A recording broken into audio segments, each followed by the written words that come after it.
Hi hello welcome to my channel. നമുക്കിന്ന് ഒമാനിലെ apartment കണ്ടാലോ? ഓക്കെ വാ. ഇതാണ് നമ്മളുടെ എൻട്രൻസ് വരുന്നത്. ലിഫ്റ്റ് നിന്ന് ഇറങ്ങിയിട്ട് വരുന്ന എൻട്രൻസ് ആണിത്. നമ്മൾ 3rd ഫ്ലോറിലാണ്.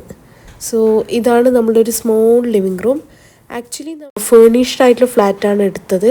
നമുക്ക് പ്രത്യേകിച്ചൊന്നും വാങ്ങിക്കേണ്ട വന്നിട്ടില്ല. ഇതൊരു ക്യൂട്ട് ഡൈനിങ് ടേബിൾ ഇത് നമ്മൾ വാങ്ങിച്ചാൽ കാരണം സ്പേസ് കുറവാണ്.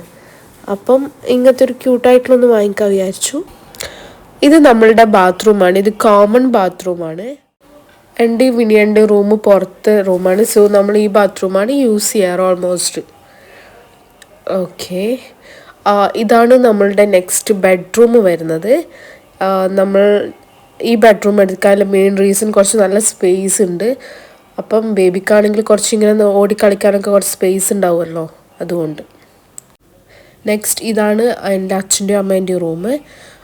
അവരില്ലത് കൊണ്ടാണ് നമ്മൾ 2 BHK റൂമൊക്കെ ഇവിടെ എടുത്തത്. ഇപ്പോൾ അവർ നാട്ടിൽ പോയിരിക്കുക. സോ അത് ഫ്രീ ആയി കിടക്കുവാണ്. ഇതാണ് ഇവരുടെ ബാത്റൂം. ഇത് കുറച്ച് വലിയ ബാത്റൂമാണ്. സോ അവിടെയാണ് നമ്മൾ വാഷിംഗ് മെഷീനൊക്കെ വെച്ചത്. ഓക്കെ, അങ്ങനെ ഇപ്പം തിരിച്ച് നമ്മുടെ ലിവിങ് റൂമിലെത്തി. ചെറിയൊരു ഫ്ലാറ്റാണ്.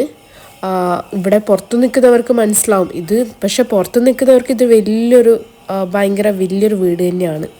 ഇതാണ് കിച്ചൺ വരുന്നത്. കിച്ചൺ അത്യാവശ്യം ഒരു കുഞ്ഞി കിച്ചണാണ്, എന്നാലും കുഴപ്പമില്ല. ഇവിടെ ഭയങ്കര മെസ്സായിട്ടാണ് കിടക്കുന്നത്, കാരണം ഞാനും ബേബിയും മാത്രമേ ഉള്ളൂ. സോ എനിക്ക് പ്രോപ്പറായിട്ട് ക്ലീൻ ചെയ്യാനൊന്നും പറ്റുന്നില്ല.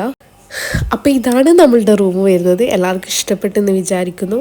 Okay, thank you for watching. ഇനിയും ഇങ്ങനത്തെ വ്ളോഗായിട്ട് വീണ്ടും വരുന്നത്.